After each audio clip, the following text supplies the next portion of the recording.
Did you know that there are probably common everyday products right in your home or apartment or your space or whatever that can actually help you stretch a buck or save a buck? Hey, why not? You already have it. Let's talk about it. Back in a minute.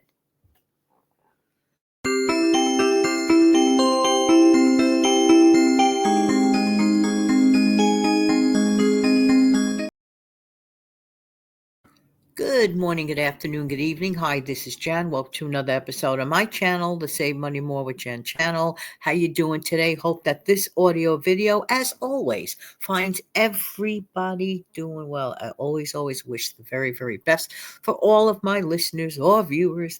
And yeah, it's the weekend. Wow, where did this week go? They do go rather quickly. Well, sometimes a little longer than others, but this week seemed for myself personally have gone very quickly. Ooh.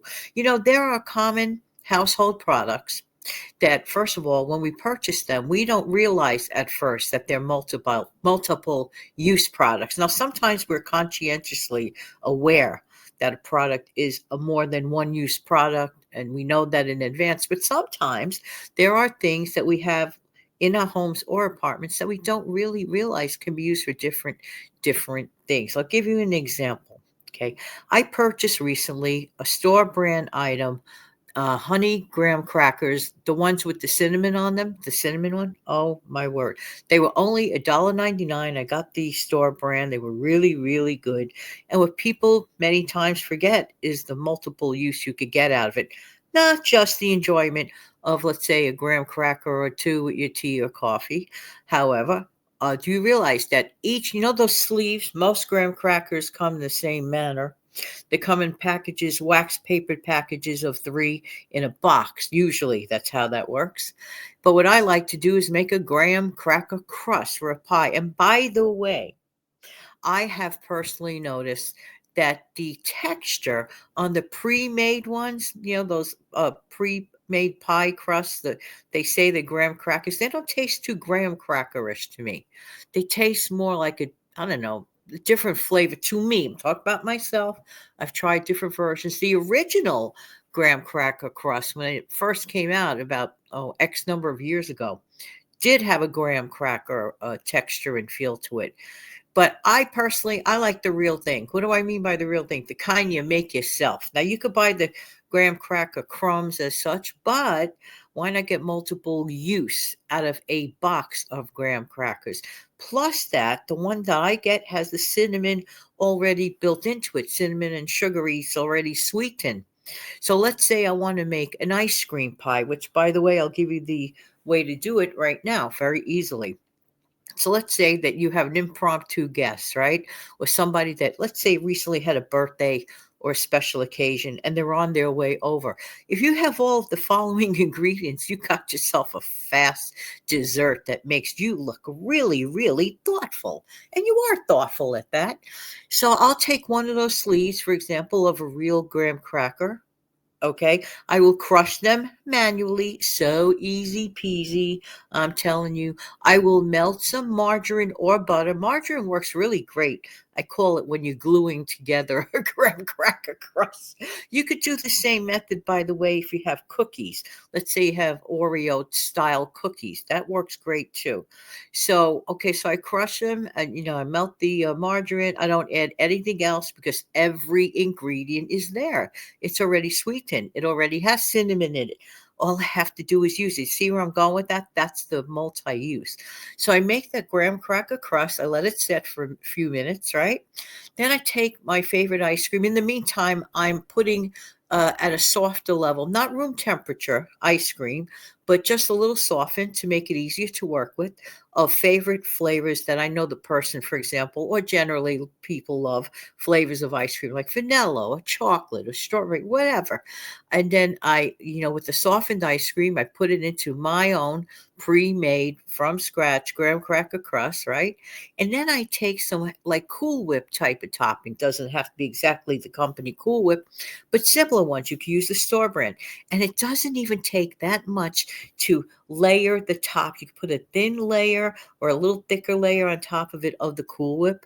You transfer your If you have one of those, keep those, by the way, always keep those pie lids, you know, the one of those covers, those plastic covers. Or if you don't have that, you can use foil, you know, aluminum foil, and then you like tent it up a little bit, put it in your freezer, because after all, it is an ice cream pie, right? I gotta tell you, so easy peasy and so yummy, and shows a lot of thoughtfulness. You're turning a simple coffee conversation with a friend or a family member into a little bit of a dessert celebration. Why not? You see where I'm going with this? When you have items that you get multiple use out of. Here's another item. Just this very morning, right before I'm recording this actual video, I said, you know something, I just don't want a plain old English muffin for breakfast. I just don't want, a just simple piece of toast. So instead, I realized, oh, the light bulb went off in my head, and I had my Texas toast in the freezer. So I said, you know what? I'm going to make some scrambled eggs to go with my Texas toast. The flavor I like is that garlic parsley, or is it parsley garlic? It's similar. I forget the exact name, but it has parsley and garlic in it. And by the way, just to mention, it reminds me of garlic knots. You know those like garlic knots you get in the pizzeria when you go to a pizzeria? The flavor is identical. So I'm taking something that's just sitting in my freezer. We mostly think of it as something you eat with either lunch or dinner, but nobody ever thinks of like teaming it up with breakfast. So it bumped up my breakfast. I didn't have to add butter. It's already butterized, as I call it. All I had to do is I threw them in my air fryer for about 2 slices I took. I threw them in my air fryer for about, yay, 5 minutes. They were so delicate, perfect, and went so lovely with my scrambled eggs. Telling you, just simple things that you already have that did half the work for you because it's already seasoned up. You see where I'm going with that. Now let's talk about powdered coffee creamer. I think flavored powdered coffee creamer is, of course, a bump up. I use the regular one. I keep that the plain one for me because I don't add sugar to my coffee. But I do know guests that when they come over might enjoy that little sweetened taste. Of course, I'll put out sugar for them. But I get the French vanilla flavor one, the powdery one. I could reconstitute it into a liquid and save it that way to make it cold for those who like to pour it, or I could just leave it as such. The powdery French vanilla flavor is in it. The sweetener, the sugar is in it. You don't have to use extra sugar. You don't have to put in extra additives. You see where I'm going with this. And talking about the plain one now, the plain powdered creamer, sometimes if I want a little bit of, I like to make or heat up tomato soup. So if I like take out a can of tomato soup for convenience, once in a while, I will throw in a couple of teaspoons of plain powdered creamer. Why? To give it an instant cream of tomato soup effect. It works. It is yummy for the tummy. It is part of the multi-use. I love doing things like that. Yeah, yeah, yeah. You'd be shocked and amazed. Common products that you have in your home or apartment, you could get away with doing other things with. And of course, I've mentioned in the past the multiple things that people can do with instant mashed potatoes, besides just eating it as an instant mashed potatoes. You can use it as a soup or a stew thickener for one. Yeah, yeah, yeah. Or you can make instant potato soup out of it. Yeah, yeah, yeah. These are things we already paid for. So 9 out of 10 times you have these products sitting around your home or apartment. Next, when it comes to seasonings, okay. Italian seasoning gives you a lot of bang for your buck because there are multiple seasonings in it. I'm just saying. I don't have it in front of me, but I could tell you probably off the bat. Obviously, there's oregano in there. Probably my guess is parsley. I'm not sure. Don't quote me on that. But there are a number of ingredients in Italian seasoning. So it's not just, you know.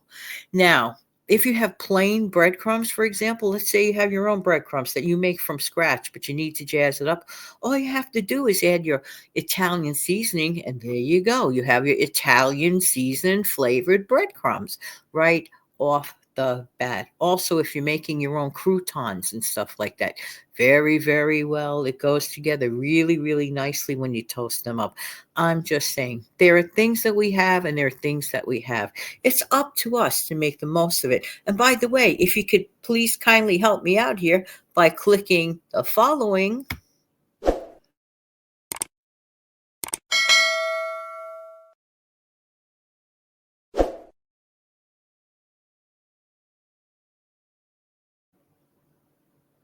All right. I really do appreciate everyone's time, and I hope that this audio video found helpful to at least one person listening today. Have an amazing, fantastic day and the rest of your weekend too. Take good care of yourself and your amazing family.